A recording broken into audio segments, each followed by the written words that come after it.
কোরআনে কারিম নাজিল হওয়ার পর থেকে আজ পর্যন্ত যারা শুনেছে, ইকো বন্ধ করে দিন, কিয়ামত পর্যন্ত যারা কোরআন শুনবে, শ্রোতা তিন ভাগে বিভক্ত হয়ে গেছে, যাবে। এক নম্বরে কোরআন শোনার পরেই নবীজির মুখ থেকে এটা বের হওয়ার পরে বাধা দিয়েছি, এখন আর বাধা মাধা হয় না, ভালো। দুই নম্বরে কোরআনে কারিম শোনার পরে কিছু মানুষ বিশ্বাস করতো এটা আল্লাহর কালাম, কিন্তু যখন তাদের প্র্যাকটিক্যাল লাইফের সাথে মিলত না, আস্তে করে পেছন দিক থেকে কেটে পড়ত। তিন নম্বরে কোরআনে কারিম শুনতে এসেছে যারা ঈমানদার, ঈমান যাদের ভেতরে আছে, এরা যদি কোরআন শোনে, আল্লাহ তাআলা বলেন যাদাতুহুম ঈমানা, তাদের ঈমান মাস্ট বি, বাড়বে, তাদের ঈমান বেড়ে যাবে। ওয়াজিলাত কুলুবুহুম, তাদের অন্তরাত্মা কেঁপে উঠবে, কারণ এটা সাধারণ কোন মানুষের কথা না। লাইসা হাযা কালামুল বাশার, এটা দুনিয়ার মানুষের কথা নয়। আল্লাহ পাক নিজের কুদরতি জবান দিয়ে এটা বের করেছেন, বলেন সুবহানাল্লাহ। এজন্য যারা পড়তে পারেন না, আপনি যদি পড়া শিখতেন আর যদি বুঝতেন, আমার মনে হয় তামাম দুনিয়া চাওয়ার, তামাম দুনিয়া পাওয়ার চাইতে আপনার কাছে এটা ভালো লাগবে। আপনি জানেনও না, বোঝেনও না, তো কি আপনার কাছে কি মনে হবে? আশা করছি এই থ্রেট দেওয়া কথাটা, তো অপমানের সুরে কথা বলাটা আপনার বিবেকের কাছে ধাক্কা লাগবে। অন্তত মরণের আগে কোরআন না শিখে, না বুঝে আপনি মরবেন না। এখন যদি বলেন আমার বয়স এখন ৭০ বছর, আমি এই বয়সে আলিফ বা পড়তে গেলে মানুষে হাসাহাসি করবে, করুক।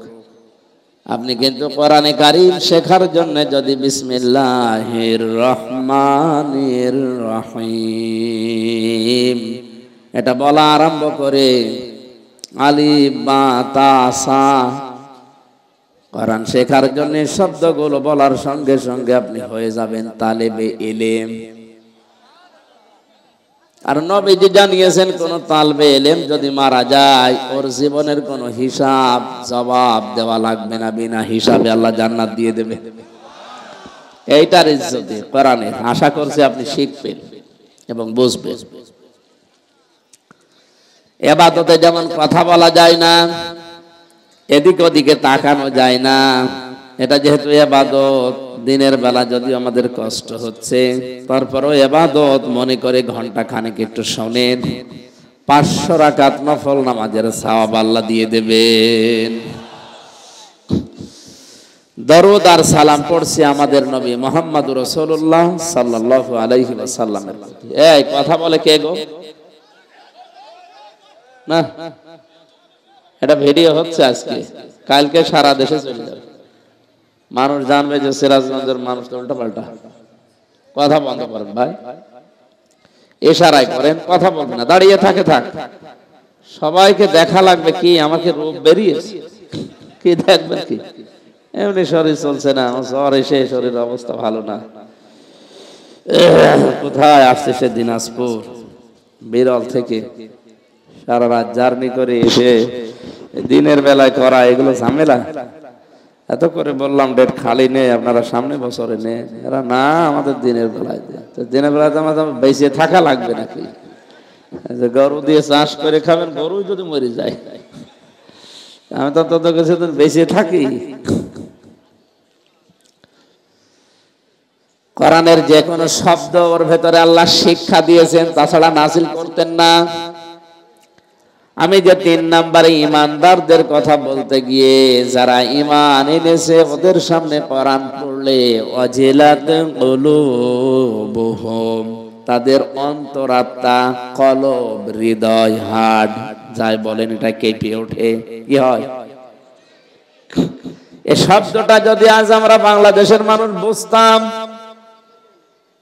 আর যদি আমাদের প্র্যাকটিক্যাল লাইফে, বাস্তব জীবনে যদি আমরা সেট করতে পারতাম, আমার মনে হয় এই দেশে অনেক বেদাত এমনি বন্ধ হয়ে যেত। আর খেয়াল করেন কিভাবে এখানে কলবুন শব্দটা আছে, কফ লাম বা। কলব শব্দের শাব্দিক অর্থ হচ্ছে পরিবর্তন, পরিবর্ধন করা। আজ বাংলাদেশে 48,000-এর উপরে পীর। যে কোনো দরবারে যাবেন, ওনারা আপনাকে প্রথমে এই কলব পরিষ্কার করার জন্য জিকির দেবে। এটা আমরা জানি নাকি জানি না? যেখানেই যাবেন আপনাকে কলব পরিষ্কার করতে বলবে। নবীজি এইটাই ১,৫০০ বছর আগে জানিয়েছেন, আলা ইন্না ফিল জাসাদি মুদগাতুন ইদা সালুহাত সালুহাল জাসাদু ওয়া ইদা ফাসাদাত ফাসাদাল জাসাদু আলা ওয়া হিয়াল কলব। এটা মুসলিম শরীফের হাদিস। আল্লাহর নবী বলেন, জেনে রাখো প্রতিটি মানুষের শরীরের ভেতরে একটা গোশতের টুকরা আছে।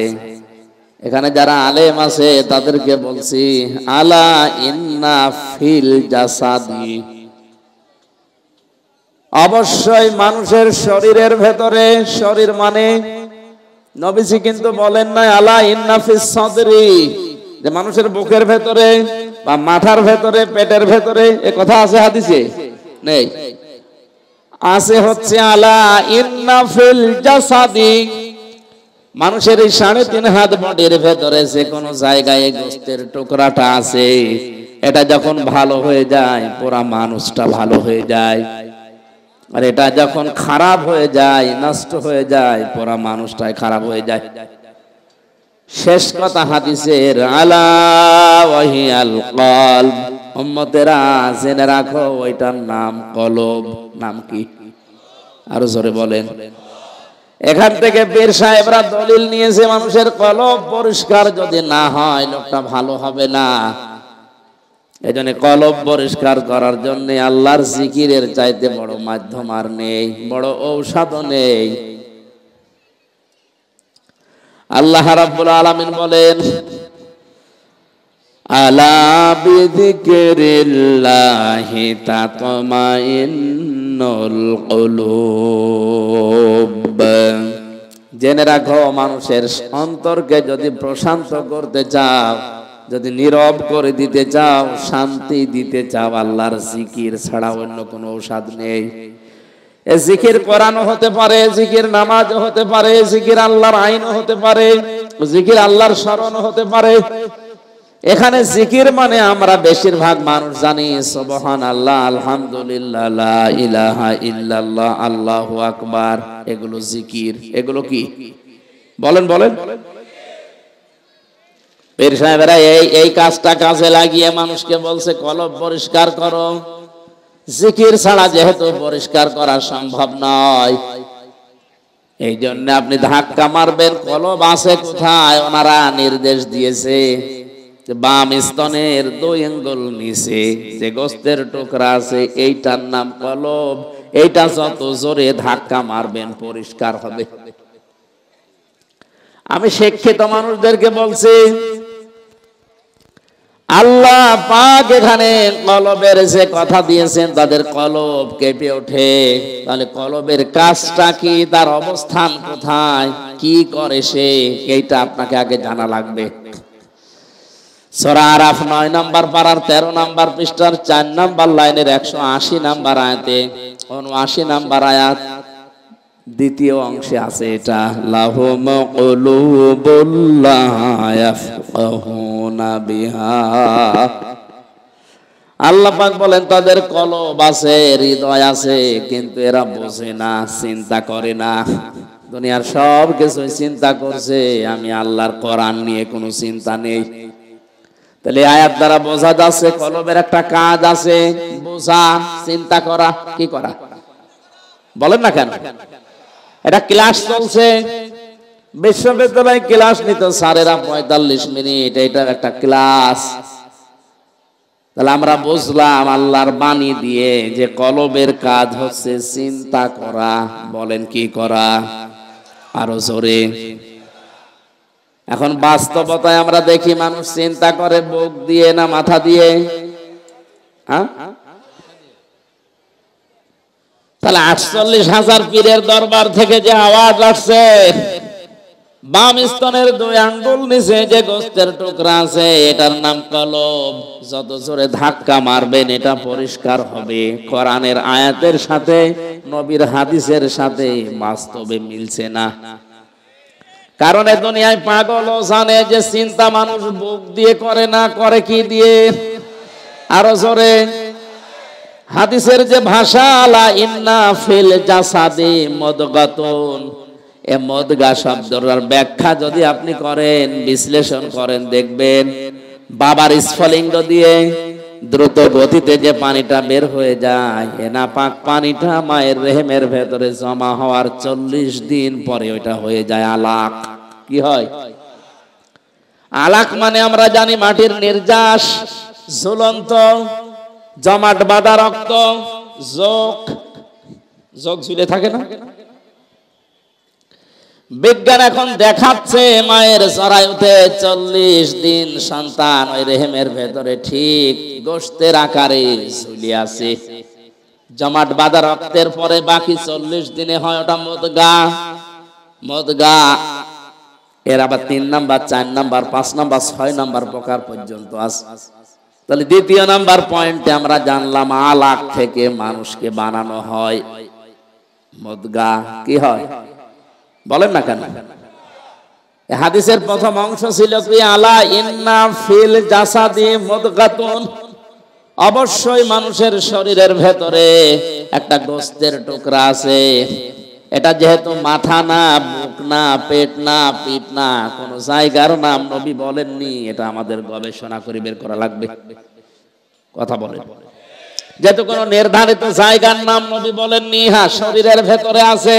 এ শরীর আমার মাথা থেকে শুরু করে পা পর্যন্ত পুরাটাই কি? আরো জোরে। এই শরীরে আপনি এবার অণুবীক্ষণ যন্ত্র লাগান। কি লাগাবেন? ছিঁড়ে ফেলেন, দেখেন পাওয়া যায় কিনা। যেহেতু হাদিসের ভাষা মুদগা, বিজ্ঞান এখন দেখাচ্ছে যে মুদগা হওয়ার জন্য কমপক্ষে 3টা শর্ত লাগে। কয়টা? 1 নাম্বারের ভেতরে রক্ত থাকবে, 2 নাম্বারের ভেতরে চর্বি থাকবে, 3 নাম্বারে রাবারের উপরে কামড় দিলে যেভাবে দাগ বসে যায় দাঁতের, ওটার উপরে এরকম দোড়া কাটা ভাব দেখা যাবে।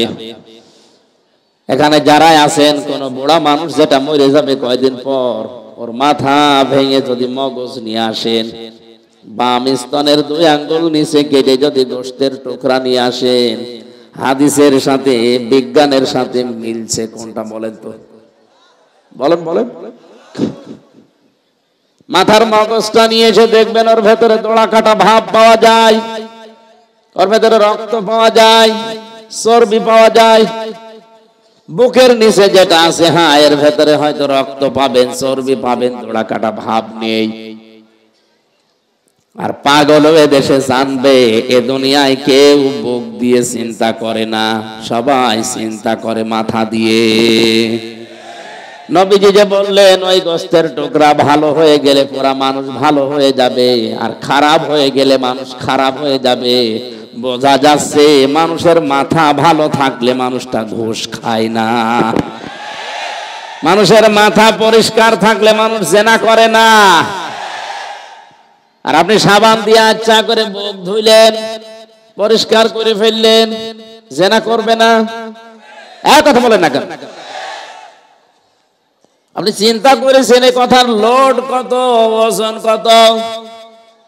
এ বাংলাদেশ, ভারত, পাকিস্তান, এই 3টা দেশে হাজার হাজার লক্ষ লক্ষ পীরের নাম নিয়ে এরা মানুষকে ধোঁকা দিয়ে বোকা বানিয়ে নিজেদের দরবার টিকিয়ে রাখার জন্য কলব পরিষ্কারের নামে শুধু বুক ব্যথা করছে, হো হো করে।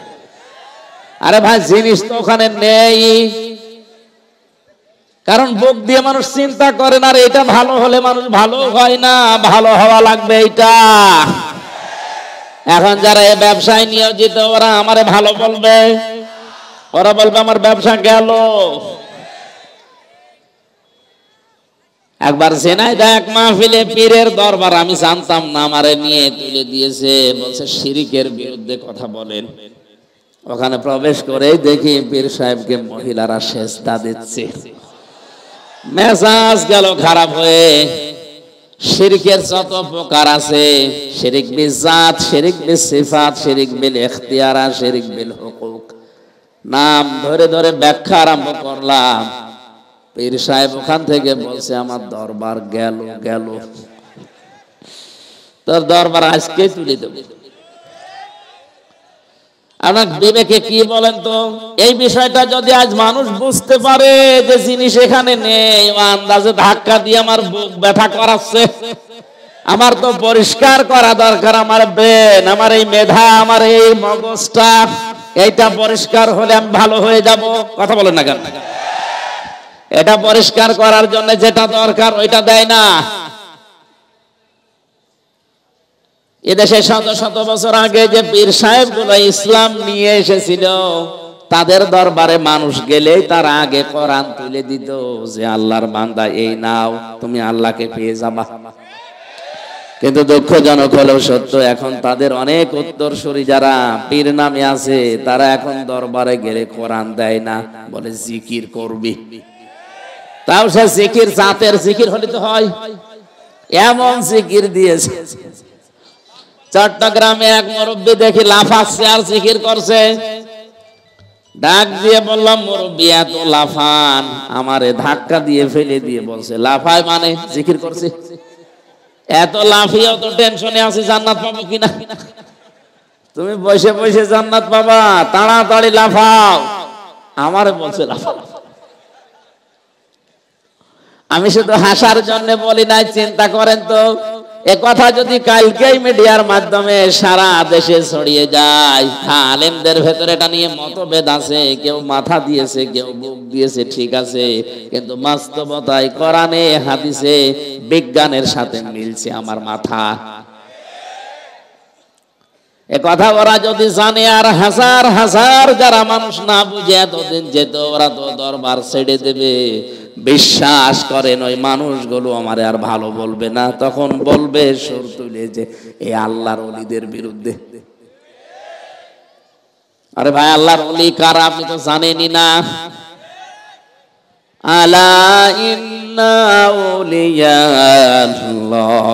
লা খাউফুন আলাইহিম ওয়া লা হুম ইয়াহজানুন। সূরা ইউনূসের ৬২ নম্বর আয়াতে আল্লাহ বলেন, সাবধান, আমার ওলি যারা, তাদের ভয়ও নেই, চিন্তাও নেই। কিসের ভয়, কিসের চিন্তা?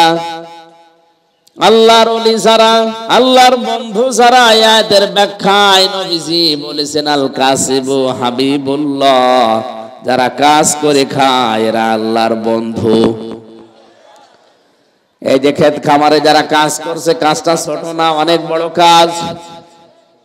এই প্রচন্ড রোদের ভেতরে, বৃষ্টি কাদার ভেতরে যারা ভিজে, রোদে পুড়ে মানুষের ফসল তৈরি করে, আল্লাহর কসম এই মানুষগুলো যদি ৫ ওয়াক্ত নামাজটা আর পর্দাটা ঠিক রাখতে পারে, এই সরাসরি জান্নাতে চলে যাবে।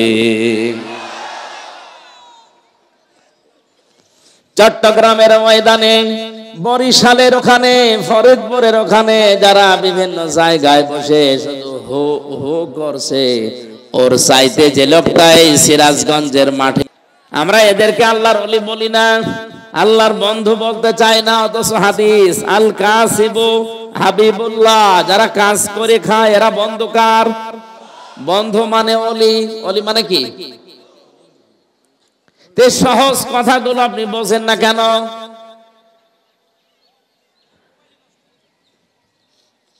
পরিষ্কার যাদের কাছে হয়েছে যে ওয়াজিলাত কুলুবুহুম, মানুষের কলবে কাঁপ ধরে, মানুষ চিন্তা ভাবনা করে, উপলব্ধি করতে পারে।